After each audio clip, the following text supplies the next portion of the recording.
Yo l'équipe, j'espère que vous allez bien. Aujourd'hui, on se retrouve pour une vidéo sur comment créer une personal brand quand on est un peu teuteux, quand on est un peu teubé. Alors, pourquoi je dis qu'on est un peu teuteux, quand on est un peu teubé? En fait, ce que je veux dire, c'est quand on n'est pas perfectionniste, quand on n'a pas envie de se prendre la tête et quand on veut juste faire les choses. Voilà. Donc ça, c'est quelque chose qui d'ailleurs me représente bien. Tu vois, je suis pas quelqu'un de, enfin, je suis perfectionniste seulement dans comment? Ce que j'estime être mon produit fini, tu vois, ou ce que j'estime être quelque chose de un service essentiel. Genre par exemple, si je fais un coaching, évidemment, je vais être putain de perfectionniste parce que j'ai envie que les gens ils aient le meilleur service possible. Quand je vais faire un e-book, évidemment, je vais être putain de perfectionniste parce que j'ai envie de donner la meilleure information avec la meilleure formulation possible. Maintenant, quand je fais des vidéos comme ça, moi j'ai compris une chose, et c'est une chose dont je vous parle très régulièrement sur cette chaîne, c'est que volume égale clarté, clarté égale qualité, et du coup, au final, volume égale qualité, même si l'équation elle est un peu rapide, tu vois, il y a plusieurs étapes, mais au final, volume égale qualité sur le long terme.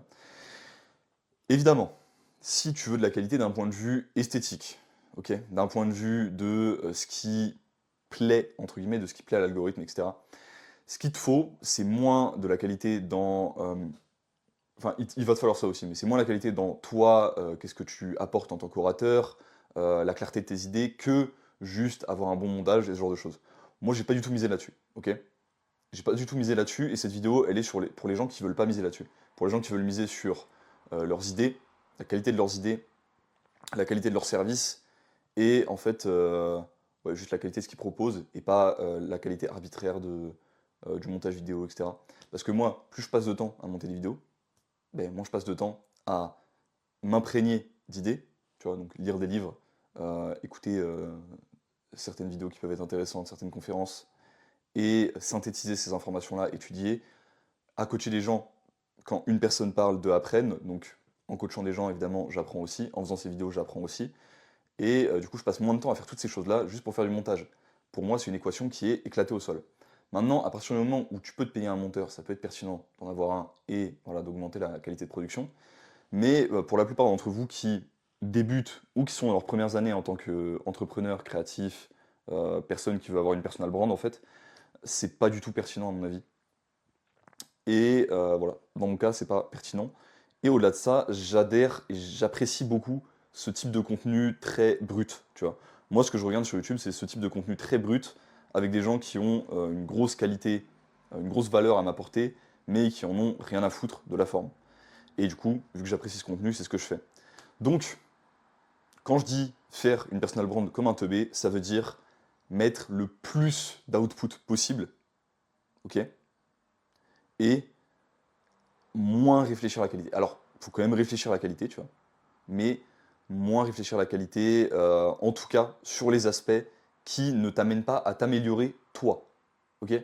Tous les skills qui peuvent être délégués et qui sont moins importants sur le long terme, c'est des skills qui valent, à mon avis, moins le coup d'être travaillés. Donc typiquement, ce que je disais, le montage, le media making, etc. Enfin, le media making et les titres, il faut quand même un peu y réfléchir. Je suis pas un bon exemple là-dessus, mais voilà. Et du coup, quelle est la solution si tu as envie d'avoir une personal brand en étant un peu teuteux, comme moi? Bah, c'est simple.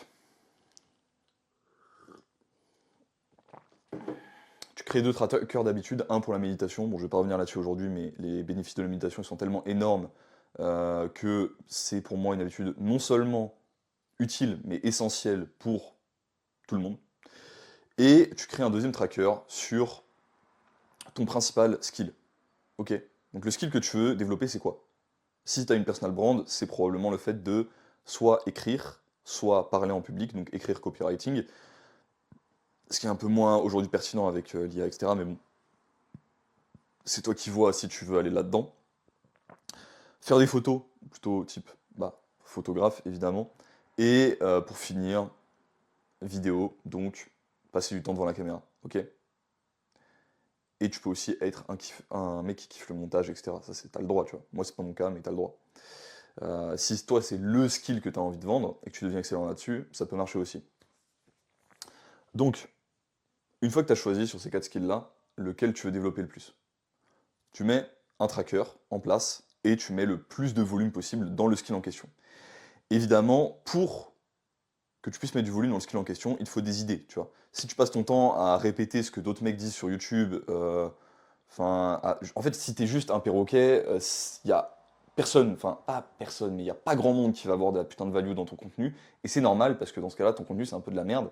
Donc, qu'est-ce qu'il faut faire? Il faut passer du temps à se renseigner et passer du temps en silence. Il faut ce qu'on appelle, en anglais c'est leisure, il faut en gros du temps libre, ok? Donc, il te faut, quand tu travailles, mettre le plus d'intensité, le plus de volume possible dans ce que tu as, dans la mesure où tu as des idées qui te permettent d'être développé, de faire ta personal brand et du coup de voilà, mettre cet output-là, ok? Mais des fois, quand tu mets trop d'output, bah, t'as plus d'input, t'as plus d'idées, tu vois.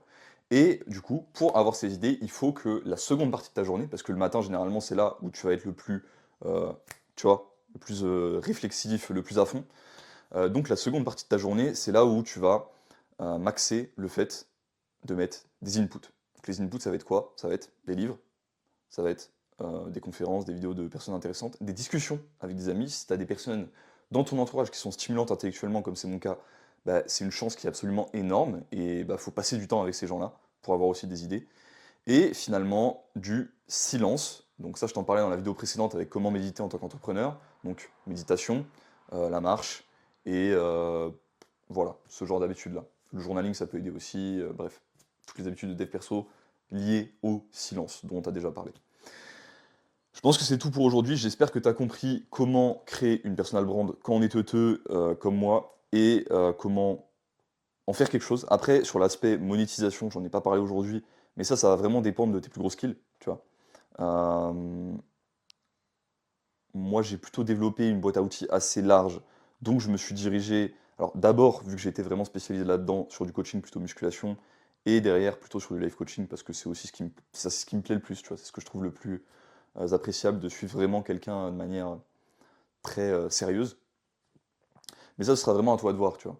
Si ce que tu kiffes, c'est faire, je sais pas, tu promets un truc holistique et faire des bougies non toxiques, bah ça peut être une super idée. Si ce que tu kiffes, c'est l'alimentation et que, bon, la plupart des produits que tu promeus, tu peux pas les vendre parce que c'est des produits bruts, etc. Mais que tu penses que c'est bien de vendre un complément en pollen d'abeilles frais, c'est super, gars, fais ça, tu vois. Donc, tu as vraiment plein de manières de monétiser. C'est ça l'avantage d'une personal brand, c'est comme c'est basé sur toi, sur tes idées, ton contenu, ta personne.